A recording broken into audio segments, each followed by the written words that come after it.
Hey everyone, this is Mathmetrics. Welcome to episode 16 of Mixing Loud with Clip to Zero.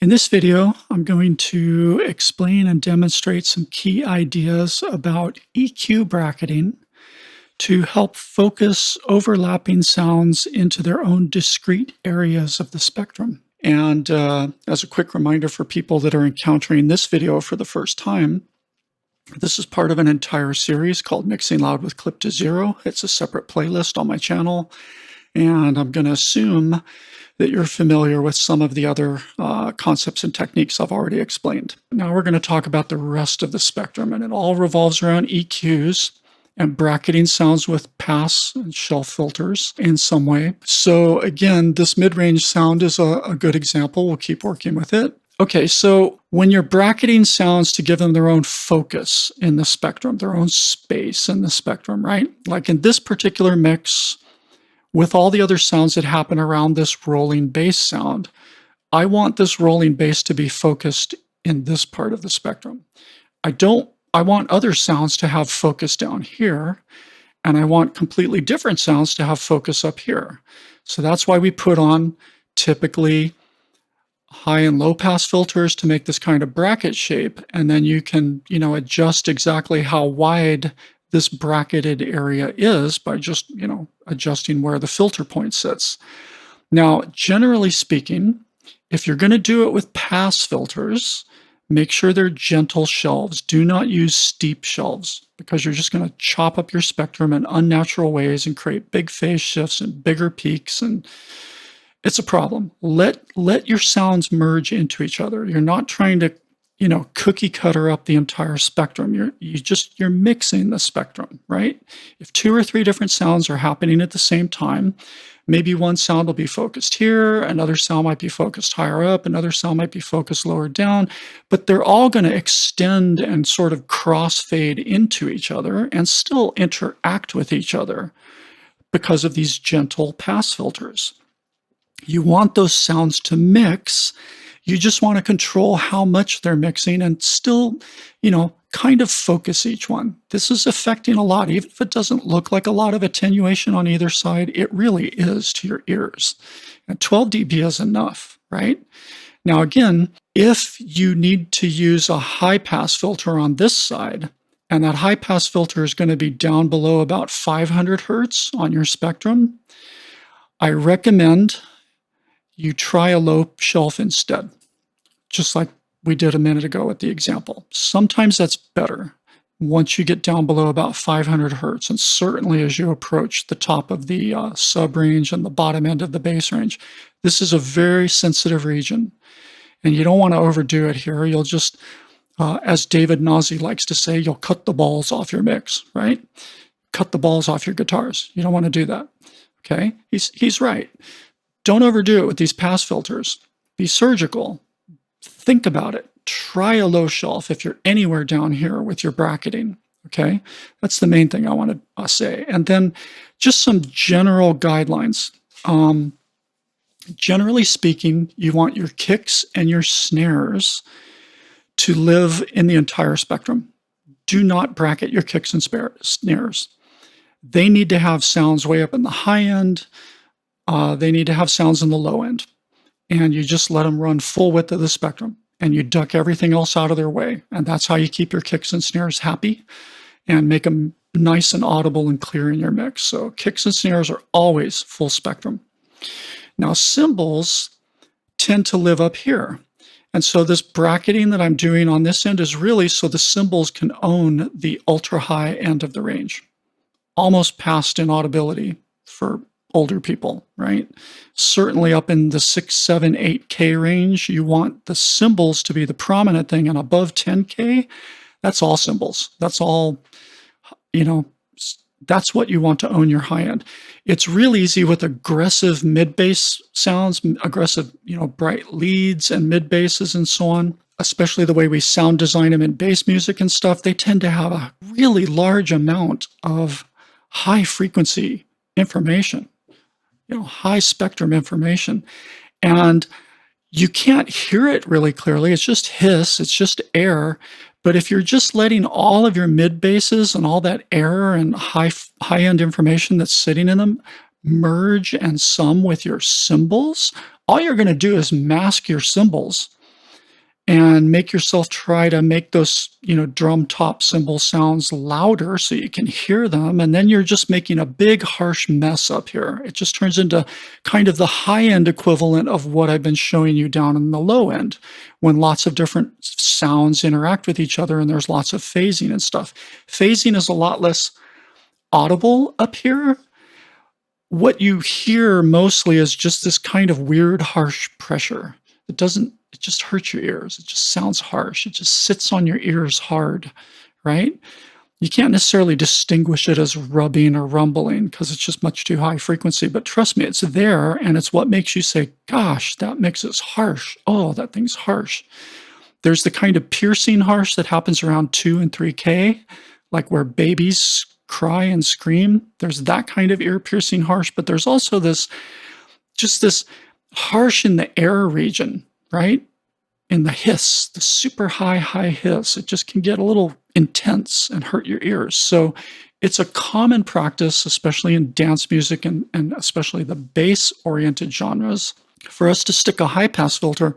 I know if I have a lot of energy on an aggressive sound, I just high-pass it at 7. I just do.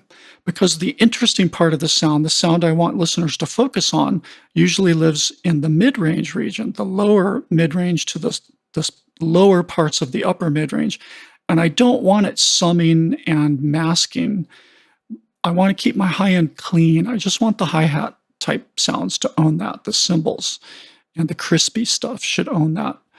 So it's common to set a low pass filter up here and then adjust your bracketing on this end so that every sound has its own place in the spectrum, right? What else can I say about that? Yeah, this is the last one. If for some reason you have several different mid-range sounds happening at the same time, try to give them slightly separate focus spots in the spectrum. All right, let's go back to the midfield monitors because they're going to show the high range with a little more detail. So this is my rolling bass sound. Now I have another kind of mid-range sound in this mix, and that's my Spice machine, which is living kind of in the same area, right? Or is it? Let's take a look. If I line these windows right up on top of each other, there's definitely some overlap here, right? But I'm letting these crispy, spicy sounds kind of focus more here. Like they're living in this part of the spectrum right up here. And yes, they're overlapping with the rolling bass a little bit, but they're kind of these low, occasional, sporadic sounds. So if we hear them together,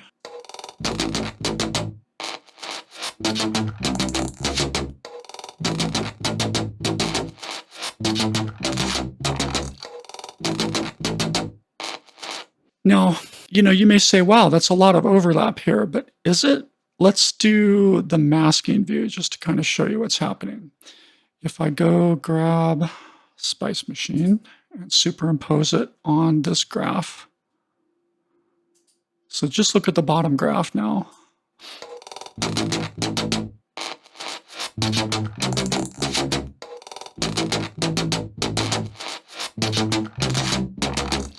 So the red line is the Spice sounds, and the white line is this rolling bass sound. And you can see how the way they're interacting, sometimes they hit together broadly across this area, but mostly the red sound is kind of arcing down on this side and living mostly up here, whereas the mid-range sound is more consistently all across.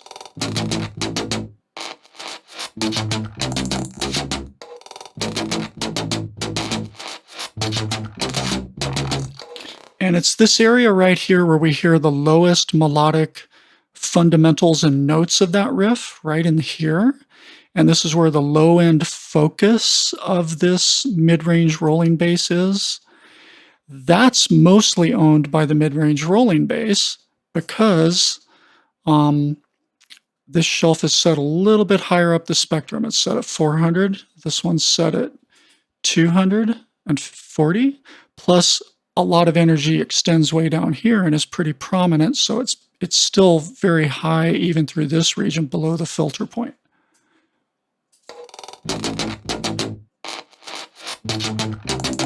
So all this right here is owned by the rolling bass, and these are pretty much out of the way of it.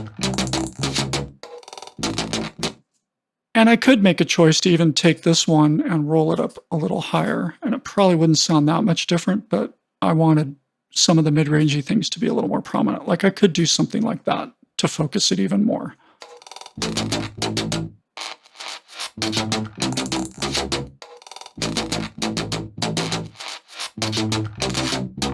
Which doesn't sound bad. It sounds a little thinner on those spicy glitch sounds, and that might be a good choice, you know, by the time I get to the end of everything. Let's turn off all the soloing and hear both of these sounds together now with that slightly different EQ on it.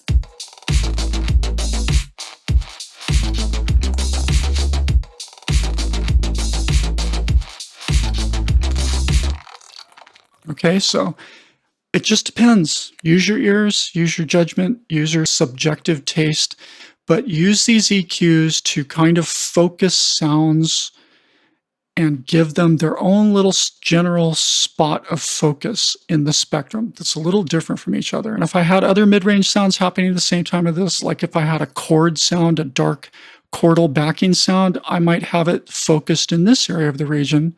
And then if I had some cutting lead sound being played at the same time as those chords, I'd probably be focusing that lead sound more here. And so I'd have one set of, brackets about here, and I have another set of brackets kind of overlapping here, and they'd share this middle space, but one would be rolling off in this direction, the other would be rolling off in this direction, and they would just be mixing and balancing in the center in a way that kept them glued together, glued feeling, not disconnected, but they would still have their own individual focus. And then the final thing I want to show you, this is a cool trick you can use to double check how you've bracketed your sounds. I'm going to use tonal balance control for this just because I have it and it's in the project. But you can also do this trick with Voxengo Span, which is free. Okay, so in Span, when you're listening to something, you can, and let me also go back to no VSX. So you're just hearing the raw signal and not any of that VSX correction. So in Span, you can hold down the control key and click and hold the control key while you sweep back and forth through the spectrum. And it looks like this. It's very cool. And it's letting you kind of carefully listen and audition and isolate frequencies in a certain part of the spectrum. You can also do it in tonal balance control by holding the Alt key while you click and drag and sweep through the spectrum. So if you don't have tonal balance control, don't worry about it. You can do it in Span. Span is free. Go get it just for this trick, if nothing else. But now listen as I sweep through the entire spectrum, and just we're going to hear how every sound that's happening in this little loop lives in its own space and nothing's really interfering with it much. And yet there's these regions where you can hear one sound kind of cross-fading into another sound, and that's where the gluing is happening. So we're just going to randomly sweep around here and I'll kind of talk through it.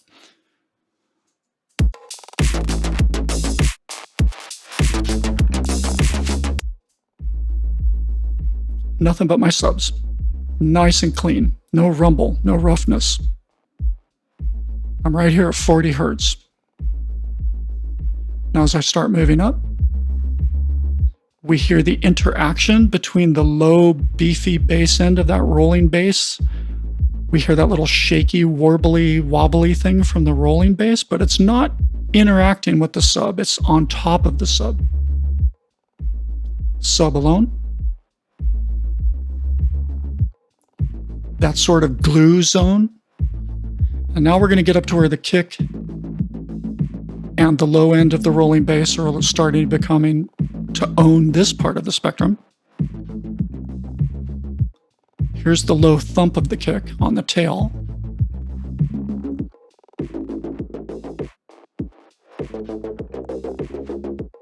There's the knock of the kick at around 400. There might also be a knock around 250.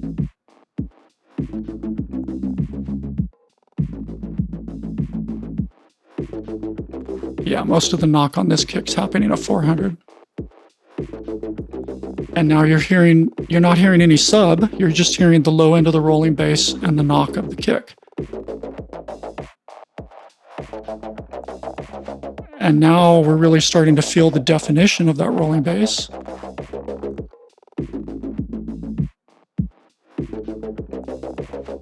And you're not hearing anything other than the kick, knock, and the rolling bass here.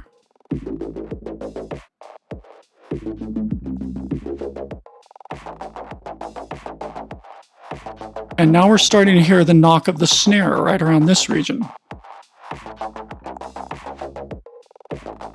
And we're starting to hear those spicy, glitchy sounds from the drum tops. They're living kind of here, but they'll really start hearing them here.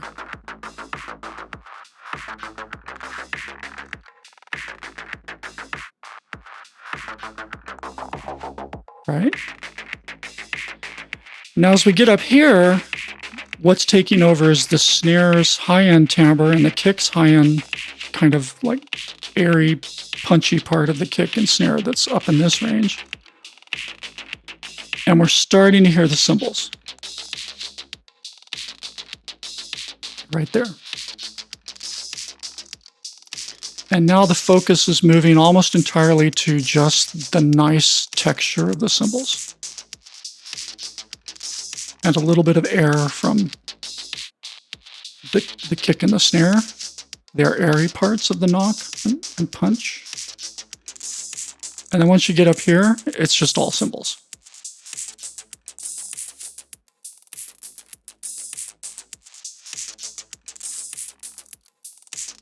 All right.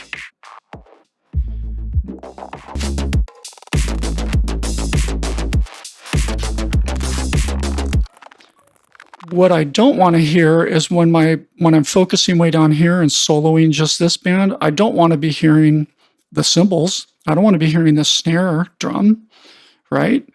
And when I'm in this region, I don't want to be hearing the sub, really. Not once I get up about 700 hertz to 2000 hertz, right? I don't want to hear the sub anymore, not even the harmonics from the sub. I want to hear mid-range instruments here. And then up in the high mids is where you're going to hear a lot of the snap of your drums and the crispy, punchy transients of your mid-range sounds. And you're going to start hearing your cymbals down in this lower part of the high mids, but then you're really going to hear your cymbals starting to take prominence and focus here. This is where a lot of the air happens, right?